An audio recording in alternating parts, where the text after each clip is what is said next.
Hello students, toppers Bangla থেকে তোমাদের স্বাগত। তো আজকে আমরা পরিপাক চ্যাপ্টার থার্ড ভিডিও হচ্ছে। তো সেকেন্ড ভিডিওতে আমরা যেটা পরিপাক নালীর সম্পর্কে বর্ণনা করেছিলাম, বাট দাঁতটা সেখানে স্কিপ করে গিয়েছিলাম। তো আজকে দাঁতের সঙ্গে যে পরিপাকে অ্যাসোসিয়েটেড গ্রন্থি আছে সেই গ্রন্থি পড়ব, এবং আরও কিছু কিছু আছে এই ভিডিওতে, সেটা আমরা আলোচনা করছি। এবং অবশ্যই তোমরা চ্যানেলটিকে সাবস্ক্রাইব করবে এবং তোমার বন্ধুদের মধ্যে শেয়ার করবে, যাতে একাদশ শ্রেণীর সেকেন্ড সেমিস্টারে কোনো সমস্যা না হয়। এবং আমরা চাচ্ছি আর 2-3টে ক্লাস হওয়ার পরেই, মানে চ্যাপ্টার শেষ করার পরেই, আমরা প্রতি চ্যাপ্টারের উপরে একটি করে কোশ্চেন সিরিজ আলোচনা করব। ঠিক আছে? তো দেখো, দাঁত দাঁত নিয়ে পড়াটাকে ওডোন্টোলজি বলি। তো আমি একবার দাঁতের গঠন দিয়ে শুরু করছি, তারপর দাঁতে আর কি আছে দেখবে। এবার দাঁতের যে অংশ চূড়া, যেটা আমরা দেখতে পাই, ধর তুই হাসছিস, তুই হাসা মাত্র যেটা বেরিয়ে পড়ে, স্মাইল নয়, যখন লাফিং করি জোরে হাসি হা হা করে, তখন যেটা বেরিয়ে যায়, দেখা যায়, বেরিয়ে যায় না, সেটা হচ্ছে চূড়া। এবং ওই সাদা যে অংশটা এই কভার করে আছে, ডেন্টিনকে কভার করে থাকে, ডেন্টিন তাই কভার করে রাখে যে সাদা অংশটা, ওই অংশটাকে বলা হয় এনামেল। এবং প্রশ্ন হচ্ছে, এই এনামেল হচ্ছে আমাদের শরীরে সব থেকে কঠিনতম অংশ। মানে আমাদের যে অস্থি শক্ত বলি, তার থেকেও এ বেশি কঠিন হয়। মানে শক্ত, কঠিন বলতে সলিড লিকুইড সেগুলো নয়, সব থেকে hardest part in our body. সাদা রঙের হয়। যদি এবার ডেন্টিনটা কি, এবার এটা হচ্ছে রুট ক্যানেল, তার উপরে থাকে পাল্প গহ্বর, যাকে ঘিরে ডেন্টিন আছে, এবং ডেন্টিনের চারপাশে শক্ত প্রদানের জন্য যেটা থাকে তার নাম হচ্ছে সিমেন্ট। রুট ক্যানেলের নিচে একটু স্নায়ু থাকে, ওই জন্য যদি ক্ষয় হওয়া শুরু করে, এখানে এসে যায়, আমাদের ঠান্ডা জিনিস পড়লে দাঁত শিরশির করে। তো ফার্স্ট অংশটা হচ্ছে চূড়া, তারপর যে অংশটা যেখানে মাড়ি থাকে সেটাকে আমরা বলি গ্রীবা, আর নিচের ভাগের অংশটাকে বলা হয় মূল। এই মূল কারো একটা আছে, কারো দুটো, কারো কারো তিনটে। বিশেষ করে যেটা আমাদের লাস্টের দিকে দাঁত বলবো একটু পরে, তাদের কিন্তু মূল তিনটে করে আছে, আবার দুটো করে থাকে। যত মূল বেশি থাকবে সে তত বেশি শক্ত। ঠিক আছে? তো দাঁত নিয়ে পড়াটাকে কি বলি আমরা? দাঁত নিয়ে পড়াটাকে বলা হয় ওডোন্টোলজি। অর্থাৎ আমি দাঁত নিয়ে পড়ছি, তাই না, আমার সাবজেক্ট হচ্ছে ওডোন্টোলজি। এবার মানুষের দাঁতকে, আমরা যেহেতু হিউম্যান পড়াচ্ছি, মানুষের দাঁতকে বলা হয় থেকোডন্ট। কেন থেকোডন্ট বলি? আমাদের দাঁতটা মাড়িতে যে জবন থাকে, সেই জবনে এবং প্রথিত থাকে। ঠিক আছে? তাই আমাদের দাঁতকে বলা হয় থেকোডন্ট। এবং এই থেকোডন্ট হচ্ছে স্তন্যপায়ীরই দেখা যায়, আর কারো দেখা যায় না। ঠিক আছে? এই দাঁত থেকোডন্টটা স্তন্যপায়ী ছাড়া আর কোনো যে শ্রেণী হয়, তাদের কিন্তু দাঁত থেকোডন্ট প্রকৃতির নয়। এবার পরেই দেখো কি বলছে, আমি এটা মুছে দিচ্ছি।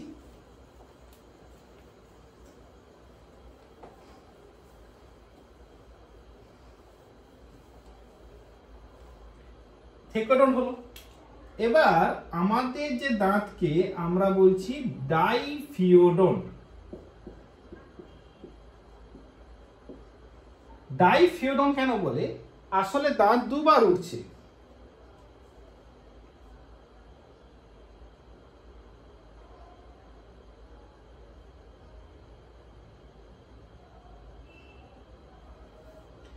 ডাইফিডন্ট বলছে কেউ, ডাইফিডন্ট বলে।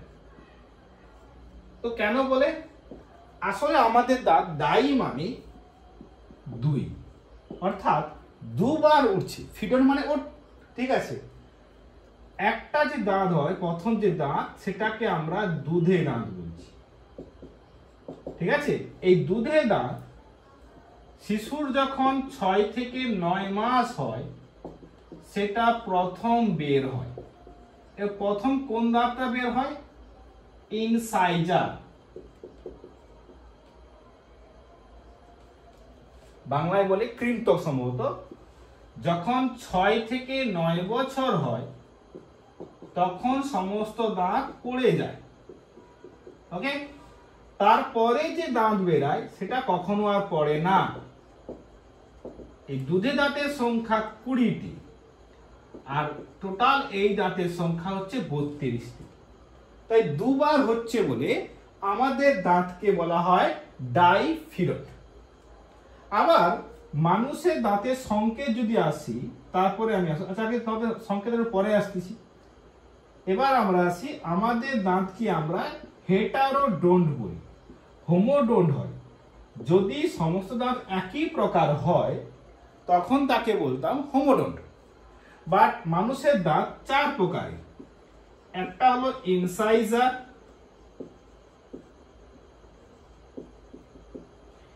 দু নম্বর হলো ক্যানাইন, 3 নম্বর হচ্ছে প্রিমোলার, আর 4 হচ্ছে মোলার।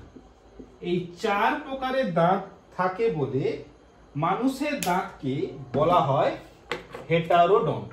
ঠিক আছে, এবার এই ইনসিজার সামনে যেটা বড় কোদালের মতো, বুঝতে পারছিস? অনেকে বড় বড় কাটতে সাহায্য করছে। ক্যানাইন ছিঁড়তে সাহায্য করে। যারা মাংসাশী মানে কার্নিভোরাস মাংস খাচ্ছে তাদের ক্ষেত্রে ক্যানাইনটা উন্নত হয়। মুভিতে ড্রাকুলা হয় যেটা বেরিয়ে পড়ে, অ্যাকচুয়াল ড্রাকুলা বলে হয় না, তুই যে ড্রাকুলা যে দাঁতটা বেরিয়ে যায় তাহলে ক্যানাইন। হাতি যেটা দেখা যায় বড় বড় ক্যানাইন, হাতি তাহলে বড় কেন? ওটা শাকাশি, ও কিন্তু খাবার চেবানোর কাজে নয়, অন্য কাজে বার করছে। প্রিমোলার মোলা এরা হচ্ছে পিস্তে।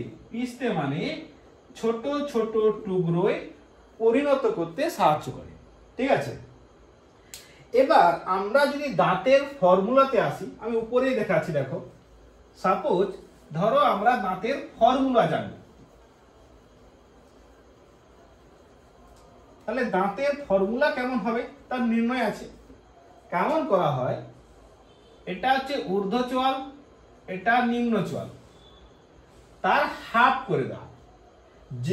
যে কোনো এক পাশের উপরের চোয়াল আর নিচের চোয়াল, অর্থাৎ আমি এটা নেই আর এটা নেব, বা এটা নিই এটা নেই, যে কোনো একটা না হয় কেন? তার রিজন হচ্ছে ধর তোর এই পাশটা যা আছে এই পাশটা সেম, কিন্তু না স্যার আমার এই পাশটা আলাদা এই পাশটা আলাদা, সেটা জীবনে হবে না। তোর এই পাশ, তোদের এই পাশটা যা দাঁত থাকবে এই পাশটাও সেম দাঁত, মানে আয়না বুঝ করে দাও। তো সেরকম হচ্ছে দাঁতের ফর্মুলা বের করা হয়। এবার শৈশব অবস্থায় যে দাঁত করি আমরা, যেটা আমরা ওই দুধে দাঁত, তার ফর্মুলা কি হবে? ছোটবেলা যেটা বেরায়,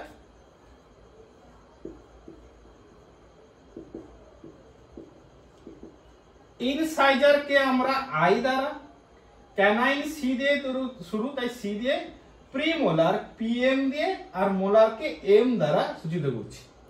এখানে পিএম মানে প্রধানমন্ত্রী ভেবে ফেলিস নি আবার। এই দুধে দাঁতের সংকেত কি?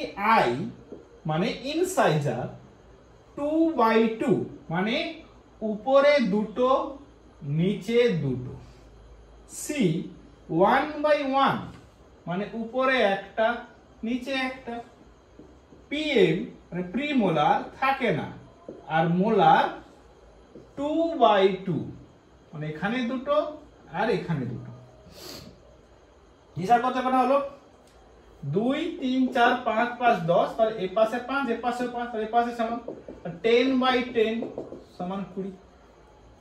স্থায়ী যাত্রা কি হবে? I 2/2, C 1/1, PM দেখো বেরায় না, এদের বেরায়, আর মোলার হচ্ছে 3/3। যোগ কর, 3 2 5 6 2 8 8 8 16, তাহলে 16/16 মানে 32টা। এখান থেকে অনেক প্রশ্ন আসতে পারে যে শৈশবে কতগুলি নিচের চোয়াল ইনসাইজার থাকে, তো কটা হবে? 2, তাহলে এই পাশে দুটো এই পাশে দুটো, মোট কটা? 4টা। কতগুলি ক্যানাইন থাকে ঊর্ধ্ব চোয়ালে? 1, মানে এই পাশে একটা এই পাশে একটা, দুটো। কতগুলি প্রিমোলার থাকে? একবারে থাকে না। কতগুলি ঊর্ধ্ব ও নিম্ন চোয়ালে মোলার দাঁত থাকে? 2/2, মানে 4টা। আবার এই পাশেও 4টা, 8টা। এবার এই যে মোলারটা, যেটা শেষ মোলার বলছি, তাকে আমরা বলছি আক্কেল দাঁত। এর প্রশ্ন হচ্ছে, আমাদের দাঁত কিন্তু, সমস্ত দাঁত কিন্তু ডাইফিডন নয়। বলে হাই স্যার আপনি ভুলভাল বলছে কেন? এক্ষুনি বইতে লেখা আছে যে ডাইফিডন। দেখো এখানের মধ্যে কেউ কেউ মনোডন্ট, মানে একবার হয়। কোনগুলো একবার হয়? এই সূত্র ধরে দেখো, দেখো পিএম মানে প্রিমোলার বেরিয়েছিল না, এবারে বেরিয়েছে। তাহলে প্রিমোলার সে 2/2, দুবার নয় একবারই বেরাচ্ছে। বাট এরা বেরাচ্ছে, পড়ছে, আবার বেরোচ্ছে। মোলার দেখো 2/2, এটা 3/3, মানে লাস্ট মোলার ও একবার বেরায়। তাহলে এই দুটো দাঁত হচ্ছে মনোডন্ট, মানে একবার করে বেরায়। তাহলে মোট কটা দাঁত মনোডন্ট হবে? 2 2 4, 4 2 6 6, তাহলে 3 3 6, আর এই পাশে 6, মানে কটা হবে? 12টি। আশা করি বুঝতে পারছিস? ঠিক আছে। এবার দাঁত কি কাজ করে? দাঁত কামড়াতে সাহায্য করে নাকি? দাঁত হচ্ছে খাদ্যকে ছোট ছোট কণায় ভাঙতে সাহায্য করে। যত খাদ্য ছোট কণায় হবে তত তাড়াতাড়ি আমাদের খাদ্য পরিপাক হবে। বন্ধু খাওয়াচ্ছে না বলে গপ করে খেয়ে নিবি, পরিপাক ঠিকঠাক মতো চেয়াবি না, খেয়ে নিবি, পরে হজম হবে, লাস্টে ইনো খেতে হবে। ঠিক আছে।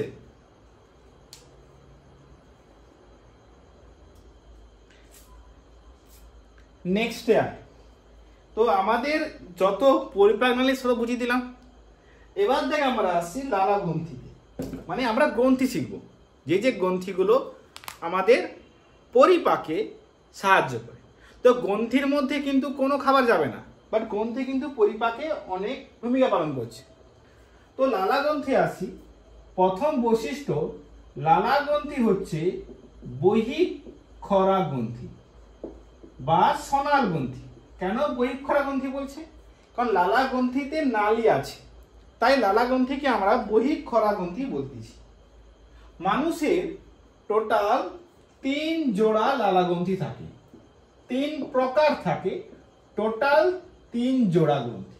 মানে একটার নাম প্যারোটিড,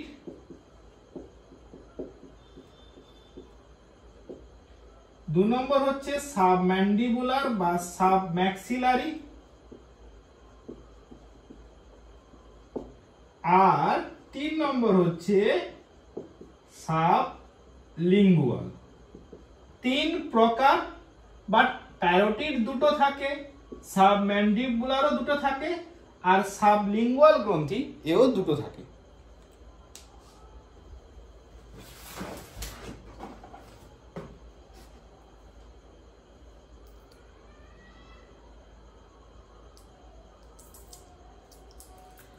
এবার প্রশ্ন হচ্ছে, যেহেতু এরা বহিঃক্ষরা গ্রন্থি, তাই দেখো প্যারোটিড গ্রন্থি এ হচ্ছে সব থেকে বড় লালা গ্রন্থি। ঠিক আছে।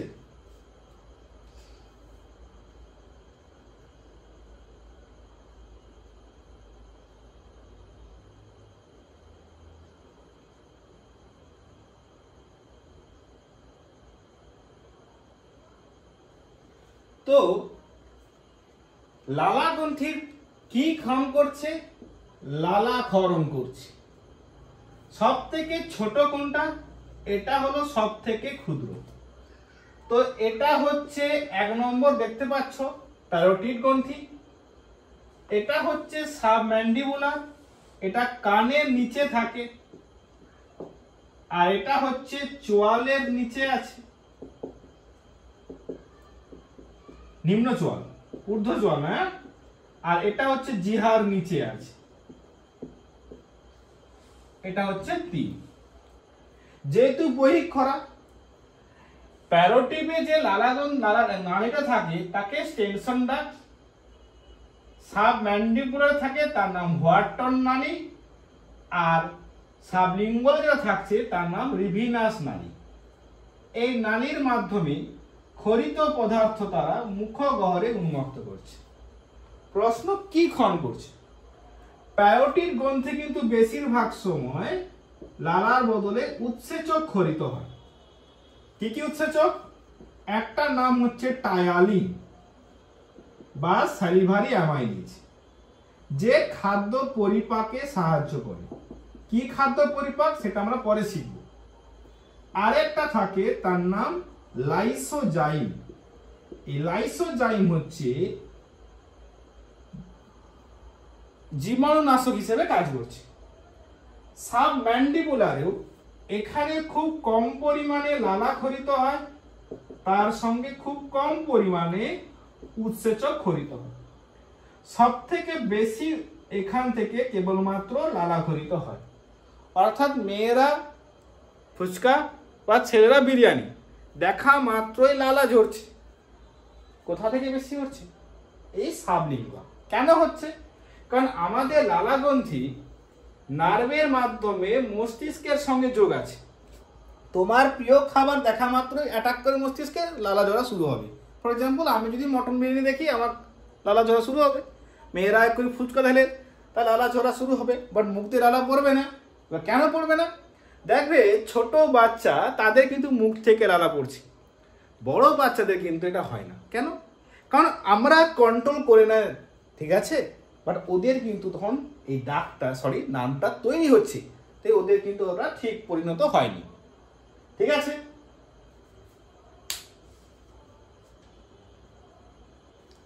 এবার যদি আমরা এই 3 প্রকার লালা গ্রন্থি কি কাজ করছে? প্রথমত উৎসেচকের কাজ বললাম, এই হচ্ছে জীবাণুনাশক ক্রিয়া আর খাদ্য পরিপাক।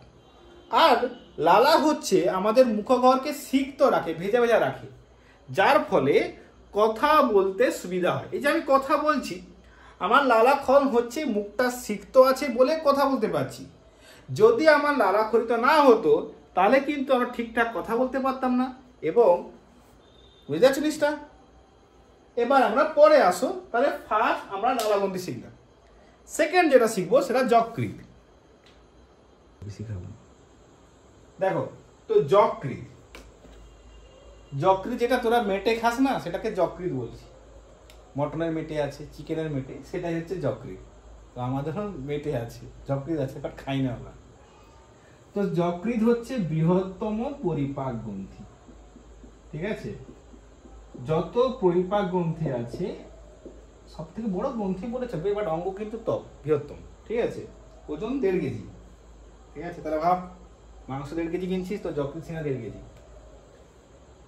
এই যকৃতের গ্লিসন ক্যাপসুল নামক একটা যোগ কলা দ্বারা আবৃত থাকে। ঠিক আছে?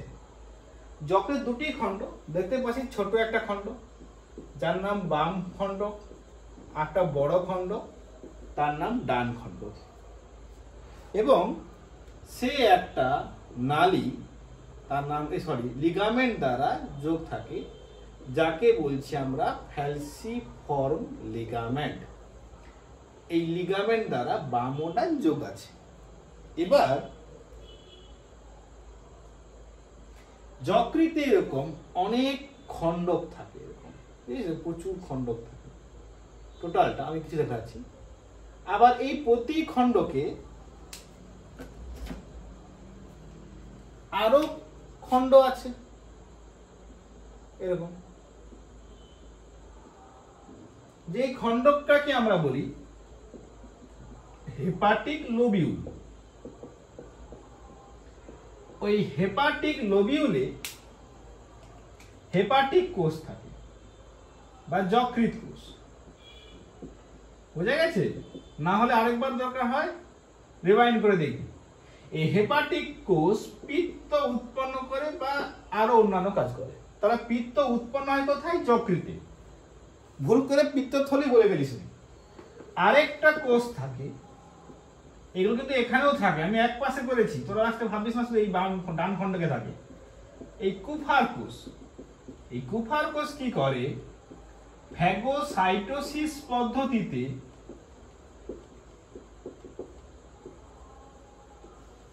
রোগ জীবাণুকে খেয়ে ফেলছে। ঠিক আছে? এবার প্রশ্ন হচ্ছে যকৃতে কেমন কাজ করছে। দেখো ধরো আমি আর একটা যকৃৎ রাখলাম, মেটাই আর মেটা, ওটা বোর্ড মেটাতে ভর্তি হয়ে গেছে, বাম খণ্ডক আর ডান খণ্ডক। তো দুটো নালী আসবে,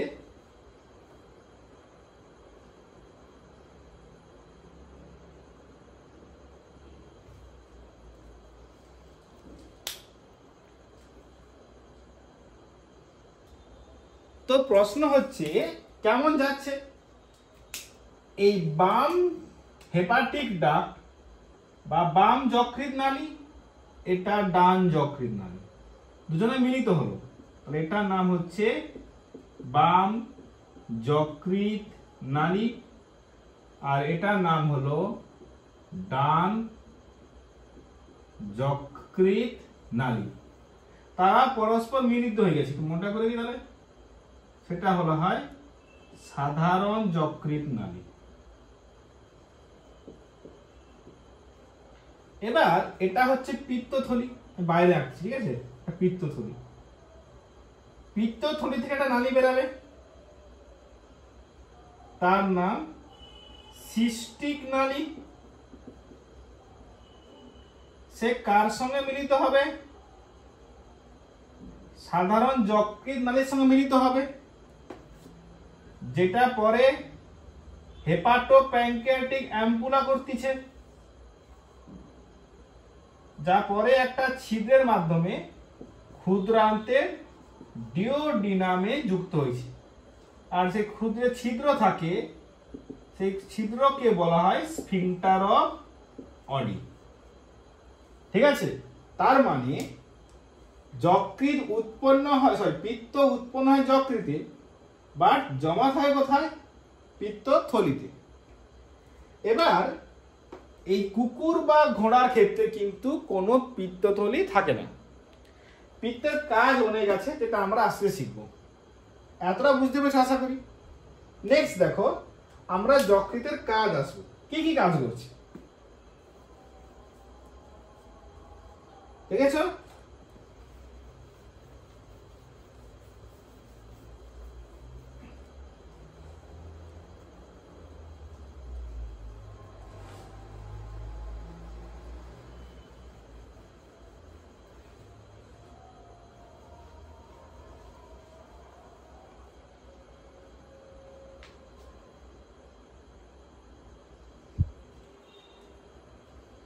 তো যকৃতের প্রথম কাজ রক্ত সংক্রান্ত কাজ। কি কাজ করে? ভ্রূণ অবস্থায় আরবিসি তৈরি হয় যকৃতে, আমি একবারে বুঝাচ্ছি। এবার পরিণত অবস্থায় আরবিসি ধ্বংস হয় যকৃতে, যেই রক্ষক সেই ভক্ষক, ঠিক আছে, ধ্বংস হয়। হাই কেন ধ্বংস হচ্ছে? বিকজ আমরা জানি আরবিসি 120 দিন বাঁচে, তো সে বাঁচার পর কোথায় যাবে? আসলে অ্যাকচুয়ালি আরবিসি মরে গেলে যকৃতে গেল 120 দিন বাঁচার পর, সেখানে ও একটা রঞ্জক করে, তার নাম বিলিরুবিন না বিলিরুবিন। এই রঞ্জকটা হলুদ বর্ণ হয়, ঠিক আছে। অর্থাৎ আরবিসি মরে যাওয়ার পর যখন যকৃতে যায়, সেই যকৃতে একটা রঞ্জক তৈরি করছে, তার নাম বিলিরুবিন। এই বিলিরুবিনের জন্য আমাদের মলের রং হলুদ হয়, মাঝে মাঝে দেখো আমাদের ইউরিন মানে মূত্রের রঙও বর্ণ হলুদ হচ্ছে, তার কারণ বিলিরুবিন আছে, ঠিক আছে। এছাড়া আমি একবার সব বলছি আলাদা করে। যকৃৎ গ্লাইকোজেনেসিস, গ্লাইকোজেনোলাইসিস, গ্লুকোনিওজেনেসিস লিখলাম না, এই সমস্ত প্রক্রিয়াতে অংশগ্রহণ করে, যেগুলো শর্করা বিপাকে গুরুত্বপূর্ণ ভূমিকা পালন করে। তো এই টার্মগুলো কি আমরা লাস্টে শিখবো এটা। আর যকৃৎ প্রোটিন সংক্রান্ত, যেমন আমাদের প্লাজমা প্রোটিন মানে কোষ পর্দায় যে প্রোটিন আছে, সেই প্রোটিন গঠনেও যকৃৎ সাহায্য করছে। আবার আমরা রেচন চ্যাপ্টারে পড়বো, যকৃৎ রেচন অঙ্গ না হলেও অতিরিক্ত রেচন অঙ্গ হিসেবে কাজ করে। আর আমাদের কুফার কোষ ছিল, সেই কুফার কোষ কি করছে? ফ্যাগোসাইটোসিস পদ্ধতিতে ব্যাকটেরিয়াদেরকে আত্মসাৎ করতেছে। আবার যকৃতে হেপাটিক কোষ ছিল, সেই হেপাটিক কোষ কি উৎপন্ন করছে? পিত্ত উৎপন্ন করছে, যেই পিত্তটা খাদ্য পরিপাক এবং বিশোষণে গুরুত্বপূর্ণ ভূমিকা পালন করছে। আশা করি বুঝতে পারছো।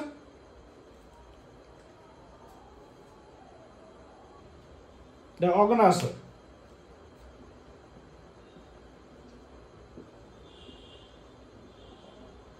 জাস্ট না দেখো অগ্নাশয় বা প্যানক্রিয়াস। তো অগ্নাশয়কে আমরা মিশ্র গ্রন্থি বলতেছি। কেন মিশ্র গ্রন্থি বলা হয়? কারণ এর দুটো পার্ট থাকে, একটা পার্ট হচ্ছে বহিঃক্ষরা আর একটা পার্ট হচ্ছে অন্তঃক্ষরা। এই বহিঃক্ষরা পার্টটা 99% থাকে, অন্তঃক্ষরাটা মাত্র 1%। কেন বহিঃক্ষরা? নালী আছে, তার নাম উইরসাং নালী, তাই জন্য এটাকে আমরা বহিঃক্ষরা বলছি। যেই নালী থেকে অগ্নাশয়ে কিছু উৎসেচক ক্ষরিত হয়, যা প্রোটিন, লিপিড, ইভেন শর্করা পরিপাকে সাহায্য করে। অন্তঃক্ষরায় যে কোষটা থাকে তাকে বলি আমরা আইলেটস অফ ল্যাঙ্গারহ্যান্স, ল্যাঙ্গারহ্যান্সের দ্বীপপুঞ্জ, যেখানে কোষ থাকে আলফা কোষ, বিটা কোষ, ডেল্টা কোষ আর পিপি কোষ। এই আলফা কোষ থেকে গ্লুকাগন হরমোন ক্ষরিত হয়, বিটা কোষ থেকে ইনসুলিন, ডেল্টা থেকে সোমাটোস্ট্যাটিন আর পিপি থেকে প্যানক্রিয়াটিক পলিপেপটাইড ক্ষরিত হয়। ঠিক আছে, এবার কেমন কাজটা হচ্ছে আসলে দেখো।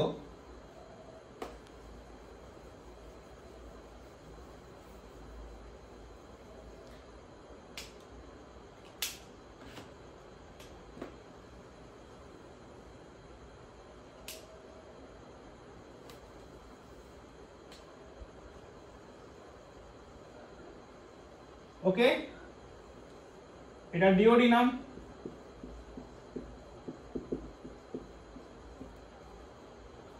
তো এটা মনে করো বাম যকৃৎ নালী, ডান যকৃৎ নালী মিলিত হয়ে সাধারণ যকৃৎ নালী, পিত্তথলি, সিস্টিক নালী মিলিত হলো, এটা হুইরসাং নালী, সে কার সঙ্গে মিলিত হলো? পিত্ত নালীর সঙ্গে মিলিত হলো, হয়ে ডিওডিনামে অ্যাম্পুলা ওয়াটার হতে উন্মুক্ত হয়েছে। তার মানে কি এরকম হচ্ছে কাজ করতেছে। এরকম এখান থেকে পিত্ত ক্ষরিত হচ্ছে আর এখান থেকে উৎসেচক ক্ষরিত হচ্ছে, যা ক্ষুদ্রান্তে খাদ্য পরিপাকে সাহায্য করছে। ঠিক আছে, তো আমরা যতটা পড়লাম, তো আজকে গ্রন্থি শিখলাম। আর দুটো গ্রন্থি আছে, একটা হলো পাক গ্রন্থি।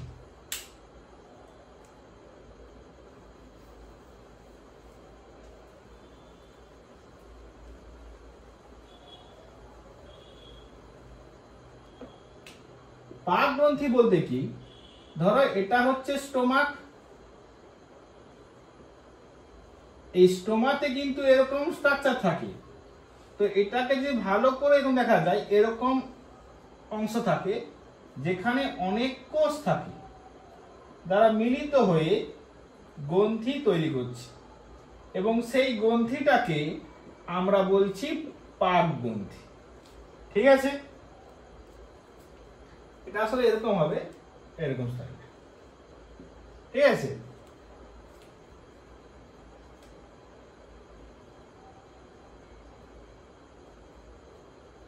তো এইখানে কিছু বড় বড় কোষ থাকবে, যাকে আমরা বলি অক্সিনটিক কোষ পাক গ্রন্থিতে, বা কেউ কেউ বলে প্যারাইটাল কোষ। এই কোষ থেকে HCl ক্ষরিত হচ্ছে। সব থেকে বেশি যে কোষ থাকে চিপ কোষ বা পেপটিক কোষ, এইখান থেকে উৎসেচক ক্ষরিত হয়, ঠিক আছে। আর এখানে অনেক কোষ থাকে যাকে আমরা বলি মিউকাস কোষ। এই মিউকাস কোষ থেকে মিউকাস ক্ষরিত হয়। কেন? এই মিউকাসটা, দেখো যে এই সেলটা হয়, এর পিএইচ কত জানো? 1.8, যে আমাদের পাকস্থলীর যে প্রাচীরকে পুড়িয়ে দিতে পারে। তাই মিউকাস কি করে, এই পাকস্থলীর উপরে একটা মিউকাসের লেয়ার তৈরি করে, যেই লেয়ারটা এই সেলে কোনো ক্ষতি করতে পারে না। ঠিক আছে, আশা করি বুঝতে পেরেছো। পরবর্তী ক্লাসটায় আমাদের আর দুটো ক্লাস নিলে পরিপাক চ্যাপ্টার শেষ হবে, যেখানে আমরা কি শিখাবো, কেমন আমাদের পরিপাক প্রসেস হচ্ছে, আর শেষ ভিডিওতে আমরা শোষণ এবং আত্তীকরণ এবং কিছু রোগ আমরা ডিসকাস করব। ঠিক আছে, আশা করি বুঝতে পারছো। Good bye.